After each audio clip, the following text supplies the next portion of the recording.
Em 1986, eu fui transferido como professor substituto para uma cidade pequena demais para aparecer nos mapas turísticos, registrada somente em mapas administrativos do governo soviético.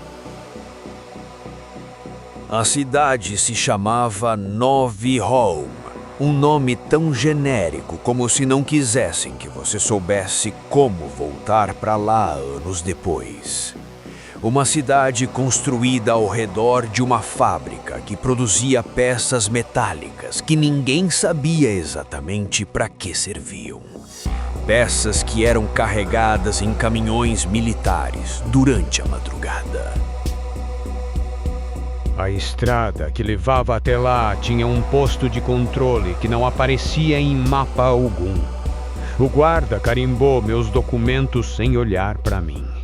Mas quando passei pelo portão, notei que estava se comunicando com alguém pelo interfone e tive uma sensação de que era algo além da burocracia cotidiana.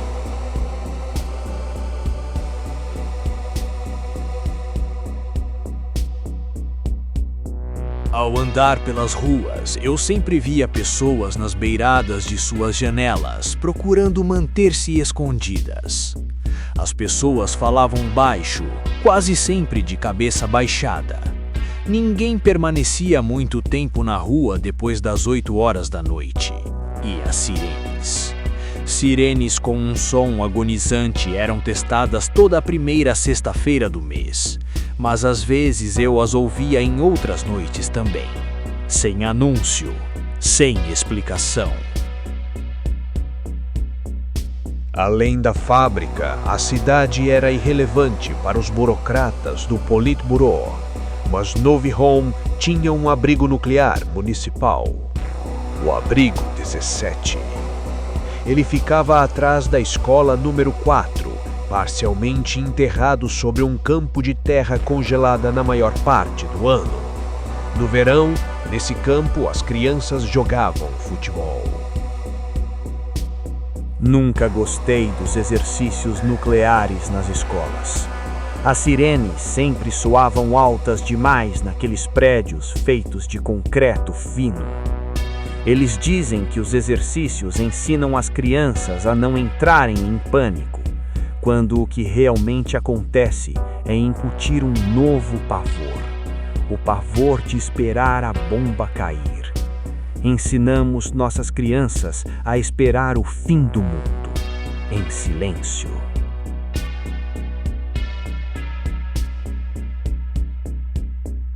Na época, como a maioria, eu acreditava que o maior perigo vinha do céu.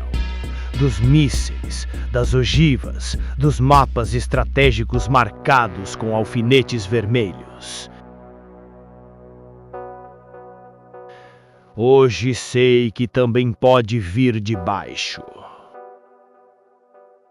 Como já era madrugada quando cheguei na cidade, fui até o prédio do governo, onde ficavam acomodados os professores da escola municipal, bem como do colégio técnico da cidade.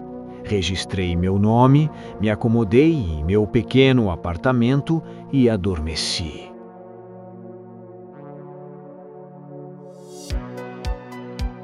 No dia seguinte, me dirigi à escola. A secretária do diretor me guiou pelos corredores. Vi algumas salas de aula e já de cara percebi que as crianças eram meio estranhas. Um encontro com uma delas no corredor reforçou essa impressão. A menina me olhou com olhos vazios, como se não estivesse ali. Logo depois, chegamos à sala do diretor, que ficava no andar de cima. O diretor chamava-se Viktor Mokolov, ex-oficial de engenharia civil, membro disciplinado do partido. Transferido, segundo me disseram, de outra unidade escolar ao norte, sem especificar qual. Sempre muito calmo, calmo demais. Ele gostava de observar o recreio pela janela de seu escritório. sempre com as mãos cruzadas atrás das costas, sempre imóvel, como se estivesse contabilizando algo. Na primeira semana em que trabalhei lá, ele me disse: Aqui, o mais importante é manter a ordem. Como em qualquer escola, não é verdade? Respondi. Ele então sorriu. Não, aqui é diferente. Acredite. Achei que fosse apenas mais um burocrata controlador, mas havia algo a mais em suas palavras, como se ordem não fosse disciplina. Logo nos primeiros dias, notei algo errado naquela escola. Foi por isso que comecei a gravar essas fitas, não por paranoia, mas por necessidade. E tudo começou já na primeira aula de artes que ministrei a uma de minhas classes. Eram os desenhos, os símbolos. Conferi os materiais que o governo fornecia aos estudantes. Papel barato, lápis gastos, borrachas duras como pedra. Disse a todos que a primeira aula era desenho livre. Queria ver o que cada um tinha para se expressar. Mostrei aos alunos um desenho para se inspirarem se quiserem. Comecei a passar entre as carteiras, tentando incentivar as crianças a serem criativas, mas percebi algo muito estranho. Todas as crianças estavam desenhando a mesma coisa. Nenhuma delas sentava perto da outra. Nenhuma trocava olhares. Nenhuma parecia consciente do que fazia. Não tinham trocado cadernos, nem copiavam uma da outra. Não havia nada desenhado na lousa para todos verem. Mesmo assim, o símbolo era sempre reconhecível. Um círculo incompleto. Linhas irregulares saindo do centro, ou talvez entrando nele. Uma das crianças desenhou o símbolo de olhos fechados, outra olhando para o teto.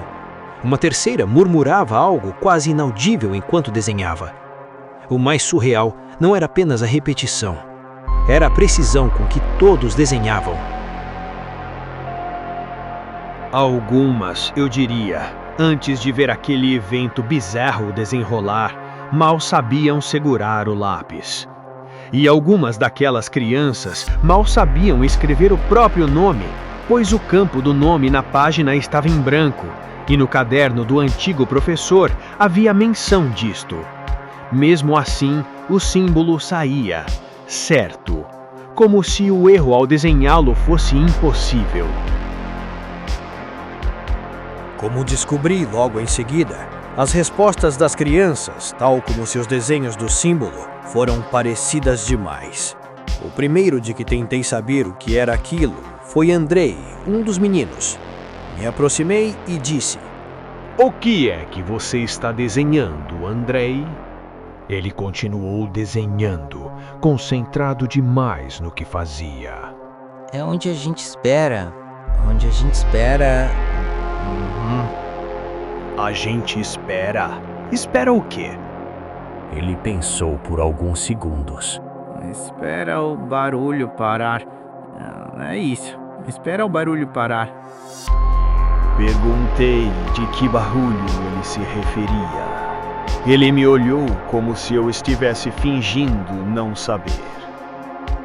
Fui até a carteira da menina Ana. Quem ensinou vocês a desenhar isso? Ela me olhou como se eu tivesse feito uma pergunta estranha. Ninguém ensinou. A gente lembra. Uma menina chamada Olga acrescentou olhando para mim. Não pode fechar o círculo. Se fechar, aquilo acorda. Não pode, não pode. Ela não soube explicar quem. A gente lembra? Se fechar, acorda? O que significaria isso? Eram loucos? Quando recolhi os desenhos de todos, me deu um arrepio. Os desenhos pareciam fotocópias, de tão iguais um dos outros.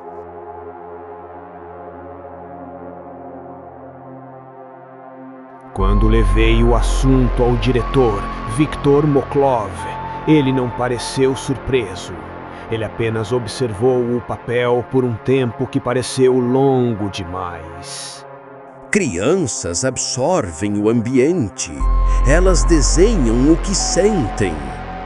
Ele estaria certo se as crianças tivessem desenhado uma cena, personagens, eventos da escola, não um símbolo perfeitamente desenhado por todas elas em pouco tempo. As crianças disseram que lembram e por isso desenham esse símbolo. O senhor não acha estranho? Arrisquei. Ele apoiou o desenho sobre a mesa. Passou o polegar exatamente sobre a abertura do círculo e começou a falar algo com pouco sentido para mim naquele momento.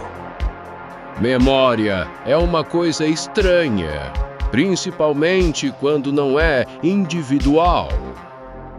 Antes de me devolver o desenho, ele passou o polegar novamente pelo centro do símbolo por alguns segundos.